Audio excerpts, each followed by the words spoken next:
Oh, girl, I am angry. I am angry with the fucking schedule.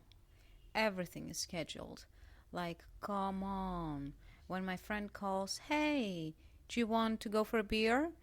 Spontaneously? I'm like, I don't know. I have to work, I have to study, I have to write, I have to edit, or something. And I know what you're thinking. That is just another girl on the stage angry because she has her period. And I would answer, yes, maybe I have my period. That's very possible because I have 10 to 20 days a period and 10 days PMS, so premenstrual syndrome. So imagine 10 days of PMS plus 10 days of period. I mean, blood, running blood. So imagine 20 days of the month, I'm like, hormones are crazy. So it's very possible that I have my period, and you know what? My period is important. You know why? Because it's an actual schedule. It's a real one. It is in my body. It's not an artificial schedule where somebody tells you what to do. It's there. It's real. It's in my body. It's very colorful, and we should respect it. The schedule, I mean the imposed one, the fake one, the artificial one, should take my schedule, my period into account. And I'm very firm on that.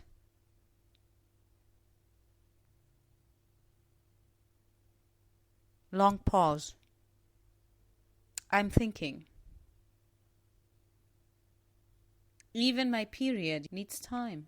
I need time and my period needs time, For all the ones that don't know about this, so there are medically observed shorter cycles of 24 days or even shorter ones. The typical cycle is 28 days. So if people in here don't know what a cycle is, then they should Google it. Not now, later when they go home and find out how it works, or ask a girl, ask a woman, ask a doctor, I don't know, ask your priest. So anyways, but I, of course, have a longer cycle. It's a 32 to 35 days, and this is not even fixed. Sometimes it is 32, sometimes it is 35. My period doesn't ask, and I should not care what my period decides to do. So even my period needs time. And so I understand my perception of time. If it depends on my period, then it's not average, It's not typical. It certainly is not short.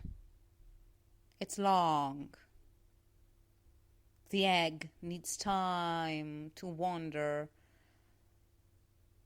down from my ovary into my uterus. It needs time. And it's okay. It wants to enjoy the journey. It's gonna be its last one. Because most probably it's not going to be used. And you know what? It amazes me because my mom says, oh, you're talking so much about your period. Yes, mom, I'm talking about it because 10 days of PMS and 10 days of blood are not very comfortable, Horrible headaches, back pains, tiredness. My brain doesn't work. And on top of that, I need some time to take care. If you would know that somebody is going to knock on your door, like a guest, for example, wouldn't you want to care for your home, tidy up, clean, maybe cook? The same thing is with a period. The period is going to knock on your door, so you want to care for your body. Rest, relax, calm down. Let it go, There is a reason why the body is feeling tired. We should appreciate it. We should accept it.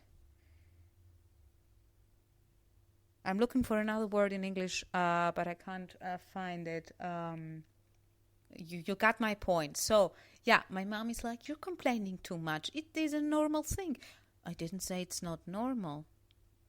I didn't say it's abnormal. I say it's something that happens. And you know what?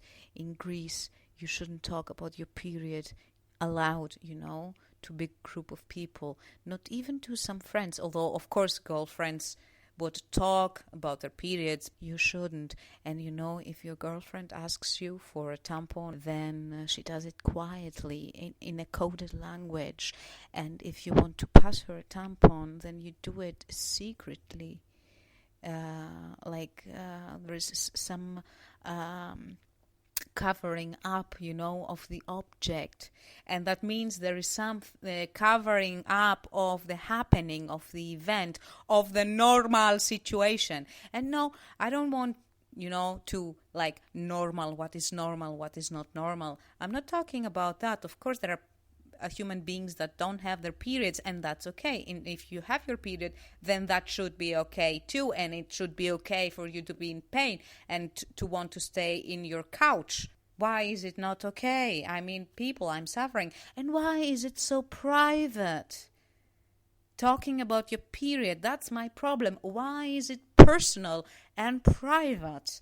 But it's not that private because, the birth rate in a country is not very private. It's a public announcement, a public fear. Of course, couples decide not to have that many children, and some women don't want to be parents, and some men don't want to be parents. That is totally okay. That's a reason for low birth rates. Totally acceptable as well. But you know what another reason is? Because people don't respect. Respect was the word I was looking for. Why was I not remembering this word in English? I don't know. Maybe because nobody respects my period. We should respect women's periods. The temporality of their periods, the temporality of the world. Which world now? Let's talk about neoliberal Greek society or neoliberal German society. I don't know. They don't respect the biological temporality of the woman's body. And if you violate that, then you shouldn't be amazed by the fact that the body denies to give birth to children. Because the main reason for low birth rates is that many women cannot have children anymore. And many men cannot have children anymore. Because of stress, So maybe if you would respect, I know who you, not you who are listening to this, but also you. So maybe if we would respect the inner temporality of the body, maybe the body would be more willing to create life and bring life into this world. I rest my case.